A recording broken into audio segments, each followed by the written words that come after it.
Last time, we defeated Pokemon Emerald exclusively using a random number generator, and beating Pokemon Emerald included beating the Battle Palace. This took many hours. However, today, I've got a rehash of an old challenge that I did. Basically, I did it on Pokemon Crystal last time. Today, we're doing it on Pokemon Black. We are beating the game using only status moves. Now, you're probably wondering, why are you doing the same challenge? Well, Generation 2 and Generation 5 have, I believe, a 12-year difference between them. A lot of time has passed between these games, so it's only right. Plus, I never really showed the Generation 5 games much love when they first came out, so we're going to do that today. We pick Snivy as our starter, which is the only logical choice, and then we lose the first two battles against Bianca and Cheren. I'm going to call him Cheren. If I'm wrong, I'm wrong.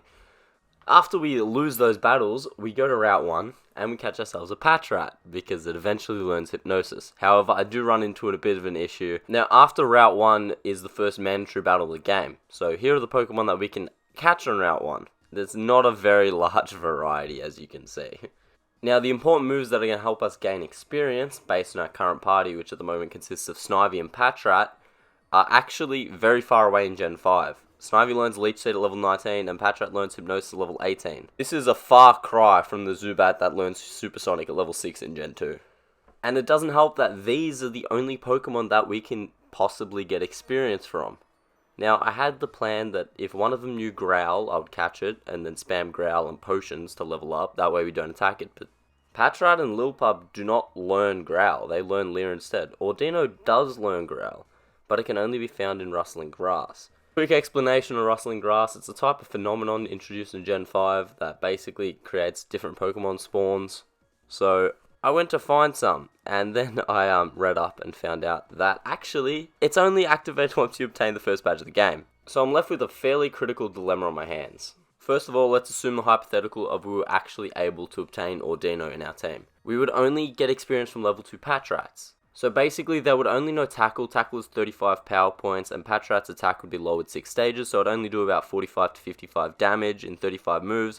That means we could KO it in 43 moves after it struggles itself. And we'd get anywhere between 2 to 13 experience due to the varied experience in the game. Now, if we were to get 13 every time, we would have to defeat 342 of them. And that's not even factoring in the time that it would take to find level 2 Patrats. If the encounter rate for a level of a Pokemon was equal, it'd be about a 17% chance every time we entered the grass that we'd find a Patrat. At least a level 2 one. Now, 352 to 1000 plus, obviously dependent on the return that we get. Obviously, the higher level we are, the more likely we are to get an EXP return of about 2. So, 352 is the absolute minimum. Assuming we're averagely lucky in finding the Patrats, the endeavor will take absolute minimum 24 hours and can take as long as 70 plus, if depending on the XP rates we get, obviously. So I decided that I'm just going to use Tackle. Now I'm only using Tackle until Snivy gets to level 19, and then we'll continue the game as if nothing ever happened. Now I didn't want to have to do this, but I mean, the Generation 5 games before the first battle give you an option of 3 to 5 Pokemon, and I only say 3 to 5 because 2 of them are the other 2 starters that you don't actually technically have access to because you already picked one. So obviously that's a far cry from Gen 2 offering 15 plus Pokemon before your first mandatory battle, but it's finally done. Snivy evolves into Servine, and we can finally start playing the game. Alright, Ghetsis does this thing where he walks back and forth and preaches his ideals. And we battle N, who we have no idea who N is at this point in the story, but it's actually a very easy battle with level 19 Servine that knows Leech Seed, as you can imagine. And after we defeat N, we go and catch a Purloin. And we also get the free Pan Pokemon. I can't remember what its name was. It comes up in the fight. Panpour, that's it. Alright, as we battle for the first gym badge. Now, obviously, I just got this Pokemon to waste turns. And it worked because we got our trio badge. And I love the badge animation in Generation 5. I'm not going to lie. It looks so cool. And you add it to it's beautiful. It's a great animation. Alright, then we go to the Dream Yard. We have our first run-in with Team Plasma, technically. Although, we already met Ghetsis. But this is a run-in. We're throwing hands here, alright? We're battling pets. After our pets beat their pets, we battle Cheren. And, I'm not gonna lie, guys, Cheren's kind of annoying in this game. I don't like him, personally, don't like him. Just going to go on the record right now. Any Cheren fans out there? We disagree. We also defeat N again, as you can see there. I actually lost the clip, I think, but I catch a Time Pole of my own, because Time Pole learns very handy moves like Supersonic and Aqua Ring.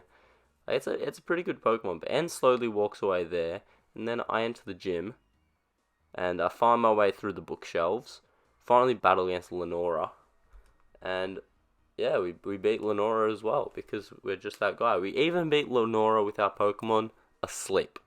That's how good we are. Alright, we get our second badge of the game. Look how pretty it looks, guys. Just take a moment to bask in the prettiness of the badge. Look how cool our little badge case looks. I promise I'm going to do that every time. We catch a Cottonee because, like, another Leech Seed, it won't hurt, and also we'll learn Poison Power, Stun Spore, Cotton Spore. We also catch Venipede, because, toxic eventually. And we bask in this beautiful view of the Sky Arrow Bridge until we absolutely bolt down it.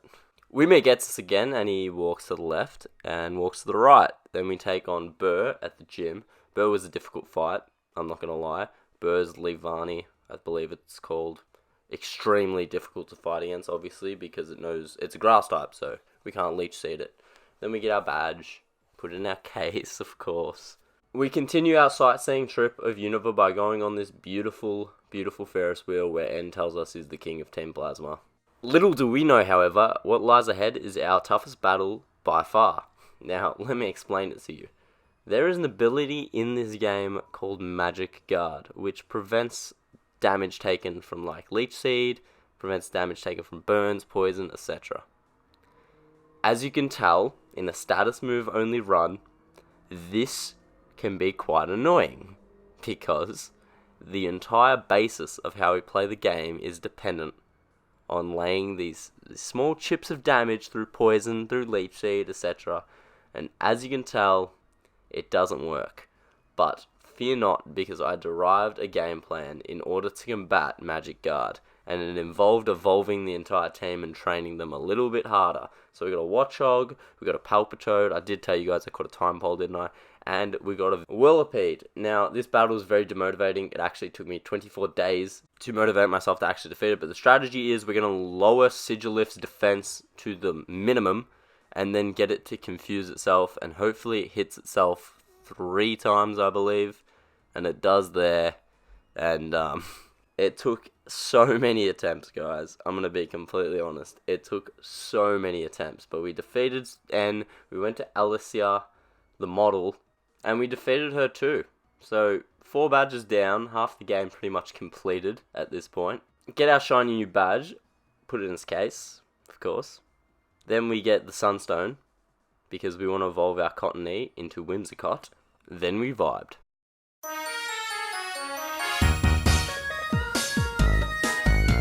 Then we went to defeat Clay. Now, what I remember from battling Clay was an extremely long battle whose Excadrill made it incredibly difficult. Now, obviously, Excadrill is a steel type, so it doesn't get affected by toxic spikes put down by a Trubbish, which we caught. I completely forgot to mention Trubbish, but we defeat Clay, he gives us the badge, and we're on our way.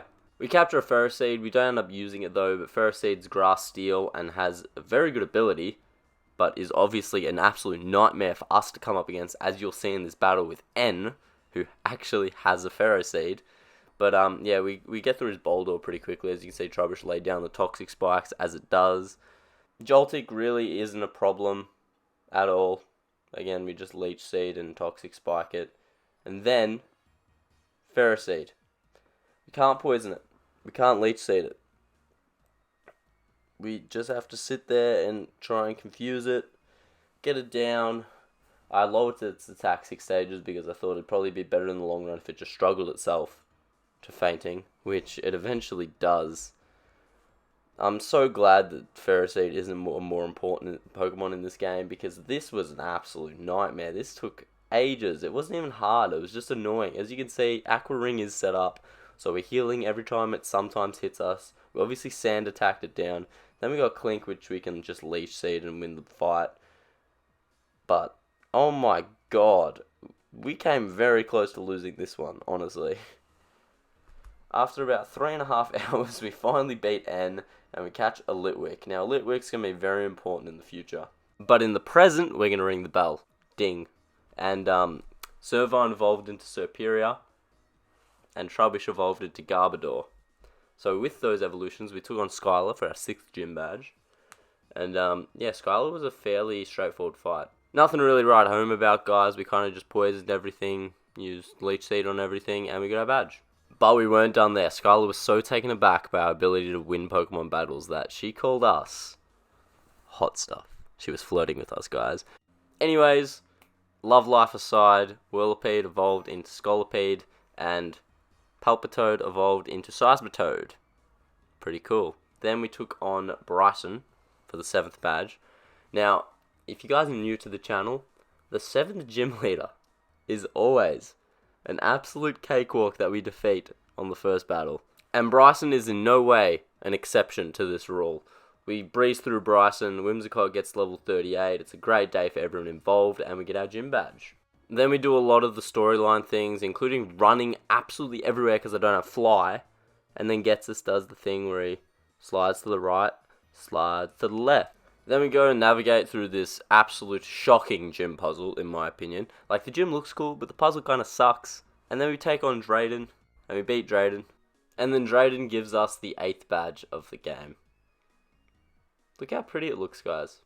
Really. Look how cool our case looks with all the badges in it. I know, it's great. And then we catch an Amoonguss, but we don't end up using it. I just thought, it knows Toxic. It has Effect Spore. Then we get a Duskstone. Do you remember our Litwick from earlier? Well, I evolved it into a Lampent. And then I've used the Duskstone to evolve into Chandelure. Then we progressed through Victory Road. We walked in. We felt like we were the shit. We took on Marshall. Now, the strategy for Marshall is very simple. Basically, Toxic Spikes, and then we use Leech Seed and spam Coil. Now, Coil raises attack, which is irrelevant for us, but it also raises defense and accuracy, and we can't really complain about accuracy. So, we pretty much just... Serperior and Garbodor are the only Pokemon really used for Marshall. And they just absolutely... Look, Serperior is an absolute animal. Then we take on Grimsley. And Grimsley is a Bisharp, which is obviously a Steel type, so it doesn't get affected by Toxic Spikes. Now, Toxic Spikes is a very essential part of this team, as you can see. We have 2 Leech Seeders, 1 Toxic Spike user, 2 Toxic users. Chandelure knows Curse and Will-O-Wisp, as well as Pain Split, which is actually very important for the battle against Caitlyn. And obviously we also have Seismitoad, which is just Aqua Ring, Supersonic. And obviously, like, if you set up a Leech Seed with Aqua Ring and Supersonic, it's going to be very strong. Because Seismitoad's obviously pretty bulky, so it just doesn't take any damage. Anyways, we take on Chantel. It's an S, so I'm not really sure, but as you can see, we get through it pretty easily. It was one of the more difficult fights, so I have to rank it. It was the 2nd most difficult. And then we have Caitlyn. Now, do you guys remember Magic Guard?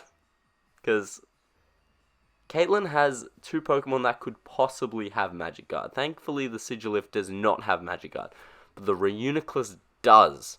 And oh my god, this is frustrating. Basically, Scolipede uses Screech as many times as it can, and then we just try to get its defense down, constantly using Pain Split and Confuse Ray. We finally get it, and then the rest of the team is pretty easy. The Sigilyph's still pretty annoying because it hits hard. Sigilyph hits very hard, but we get the dub in the end. This battle absolutely killed me. As you can see, the levels on the team went drastically higher from the rest of the Elite Four battles. But Caitlyn was finally defeated, which means story-wise there are only 2 battles remaining. Now, we were playing with the train set in N's room, just because we were bored. But we went and took on N. Obviously, he had activated Zekrom. And Zekrom looks pretty menacing, I'm not going to lie. Especially in this cutscene. This is a really nice cutscene. The Gen 5 games are...